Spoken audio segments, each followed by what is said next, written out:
Hello and welcome to Wildly Curious, a podcast that tells you everything you need to know about nature and probably more than you wanted to know. I'm Laura. And I'm Katy, and we are continuing Cosmic Critters of launching things into space. And following up on Laika with sending a dog into space, I would like to follow it up with sending a cat into space. Of course. There's no way I wasn't going to talk about a cat in space. True. Because first of all, it's a great story, but it is the first, not only the first, but the only cat that has ever been sent into space, which I actually think is kind of surprising. Yeah, it is. I mean, like, especially how independent cats are. Right, like, they're not think really that'd actually dependent be, like, on great stuff. on the International Space Station, right? Right, because they pretty much just make sure they have automatic feeder and water, and they're not needy. Floating through the air, and they're just. Bing. Yeah, you figure a cat out of all the things, like all the different dogs that we've sent to space, cats or would primates definitely and stuff. Yeah. Yeah, like cats are definitely probably at least the more chill. Maybe they didn't pick it because dogs are loyal; they'll listen for training, and if you have to do stuff, where cats are just big middle cats finger. Would just jump on board the alien spacecraft when it eventually showed up. Like they'd be like, right, I'm out. just be like, bye suckers. Yeah, just be on their way. Well, this is Félicette the cat, and I also like this story because it is not a country that we often talk about with talking about the space race, because it's France. Oh, yeah. Yeah, so like normally when we think about launching things into space, we think about the US and Russia. I mean, coming from someone from America, so, you know, that's probably pretty skewed, but there it is. Our French listeners are like, what the heck? We knew about this one forever. Yeah. Right. Well, it was the first and only cat sent into space, and it was done as the second mammal sent into space by France. They were the third country to send a mammal up. So, you know, Russia, us, or us, Russia, whatever. Anyway, third mammal. Yeah. So some French neuroscientists, very much like Katy said in the last episode, how they chose fruit flies to go first because they already knew their genetics. Some French neuroscientists were already studying cat brains and how they worked.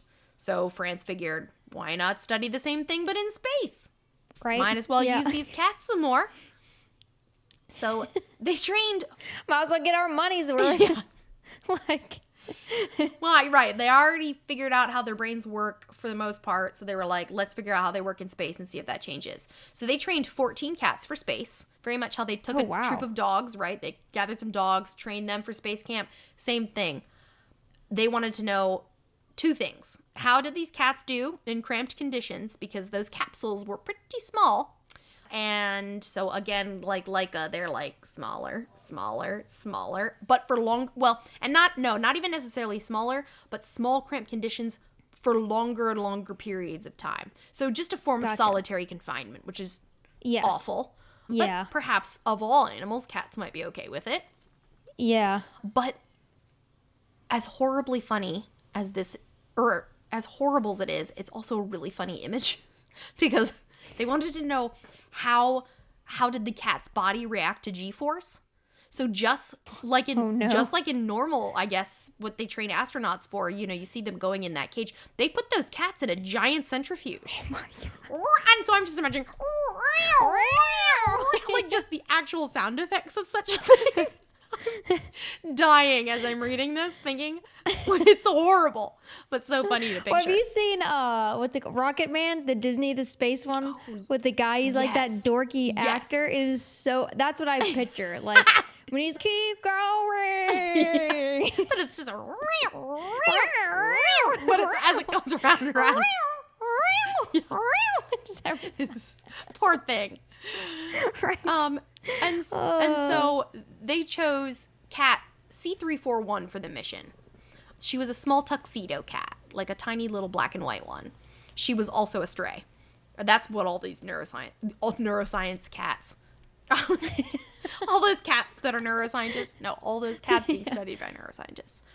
So they decided that they didn't want to give them names because they didn't want to become. They were part of a scientific experiment before this. Yep, they did not. Yep, you they don't had name blind them. tests. You know what I mean? Like no attachments to these cats. Cat Yeah. C341. So she was launched on October 18th, 1963, from the Sahara Desert in Algeria. Since, you know, France and Algeria at the time, at least. Yeah. So she was put on board a Veronique AG-147 sounding rocket, which all that being sounds said, intense. yeah, but like what had been used previously for a lot of things is a German-based rocket that's like real beefy. The V2 whatever. This one is, I guess, a French one, and it was very slender, and it literally looked like one of those toy rockets that like you just put the fins rockets on. Yeah, it's just a the bottle rockets. Little rocket with 4 fins on the bottom. They launched that cat into space, where she experienced 9.5 Gs, which is almost double what the Apollo astronauts would have had. Right. Her little cat, she's just like the poor thing, cramped into that tiny little capsule on the rocket. So then she was sent up, and she went into suborbit for 13 minutes, which is a pretty long. 5 minutes she would have been weightless. So she was suborbiting, so not quite outer space, but enough that she was experiencing weightlessness for 5 minutes. That's gotta be so confusing for an animal. Oh my gosh. You know, like, what the heck is this? I mean, right. Like, you've been, like, surely they've explained what's going to happen to her, but who knows how much she's comprehending. And she has been tortured thus far, and then finally, like, there's no... Launched. It's so horrible. For science. She, thankfully, was parachuted back to Earth, like the graceful feline that she was. They did give her an exit strategy, thankfully. Oh, that's good. Okay, so she had better outcome than Laika. She did have a better outcome. She parachuted back down. Unfortunately, her capsule landed upside down, so she was dangling butt up in the air for a while, which is very undignified for a cat. But her biometrics were really good. She was hooked up to sensors the whole time, other than some heart problems on re-entry. Yeah! Can you... Yes. I think we always have heart problems on re-entry. Like, also, having no idea what's happening to you. Because also, there's no windows in these little capsules for these animals. They're in a closed box. Just exhibiting. So she has...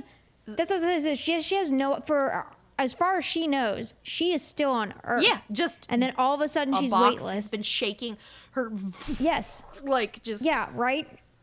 She's like, shit, this is another test. This is a heck of a test this time. Protects my heart. Am I gonna get a treat after this? This is intense. Like... Well, so, I mean...